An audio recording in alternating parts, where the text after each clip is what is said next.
J'ai choisi Les Têtes insolentes de Catherine Vigour aux Presses de la Cité. Alors Catherine Vigour, c'est une romancière et une nouvelliste que j'aime beaucoup. Elle était venue ici il y a quelques années pour parler de son précédent roman, Le Retour de Gustave Flaubert chez Gallimard, qui était un texte plein d'humour, réjouissant, à propos d'une singulière réincarnation de Gustave Flaubert. Ce nouveau roman, Les Têtes insolentes, je dois avouer que j'ai mis du temps à me décider à le lire, parce qu'il traite d'un sujet qui fait peur à beaucoup d'entre nous, la vieillesse et surtout la perte d'autonomie. Surtout, ne faites pas la même erreur que moi. Lisez-le vite car il est d'une grande délicatesse et il pose les bonnes questions, celles qui surgissent quand on doit accompagner quelqu'un qui ne peut plus rester seul et doit aller dans un établissement spécialisé, pour tout dire un EHPAD.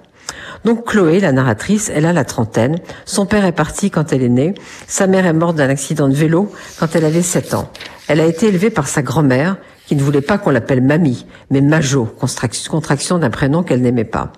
Majo était énergique. Elle semblait ne devoir jamais être vieille. Elle avait même refusé l'alarme qui permet, quand on vit seul, d'être vite secouru en cas de besoin. Alors un jour, AVC et trop de temps avant qu'on intervienne. Donc des séquelles qui font qu'elle doit aller dans une maison médicalisée. Chacun manque de perdre sa grand-mère un jour ou l'autre. Et y parvient en général, dit Chloé. La plupart des gens ont le rempart de leurs propres parents pour vivre cette épreuve. Ce n'est pas mon cas. Côté absence, je cumule. Majo, comme la quasi-totalité d'entre nous, pensait ne devoir jamais aller dans un EHPAD.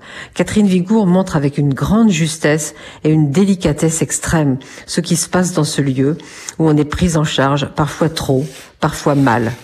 Vieillir, c'est ça. On décide pour toi, on désire pour toi, tu deviens un objet manœuvré par l'amour des autres ou par leur peur. Naguère, quand Chloé voyait des gens en difficulté avec leurs parents vieillissants, qui se réjouissaient, qui exprimaient un espoir pour les moindres petits riens, elle s'en étonnait. Maintenant, elle aussi est comme ça, heureuse le jour où Majo est moins sombre, celui où elle l'accueille en citant des vers d'Aragon. Cette histoire de Chloé et de Majo vous séduira, car c'est un beau livre d'amour. Et je vais vous lire un passage de Ces Têtes insolentes pour finir et vraiment vous donner envie. Au détour d'un tiroir, j'ai trouvé un cahier, une sorte de journal que Majo tenait au crayon noir.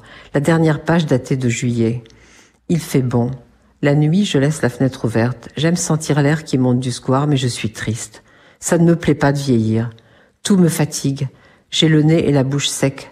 Aucun plaisir à table, du mal à lire, à écrire, à éplucher les légumes. J'ai toute ma tête. Ma Chloé est merveilleuse, mais je pleure. Des mots que je n'ai pas entendus quand je venais la voir. Au fond, je ne savais plus ce qu'elle vivait.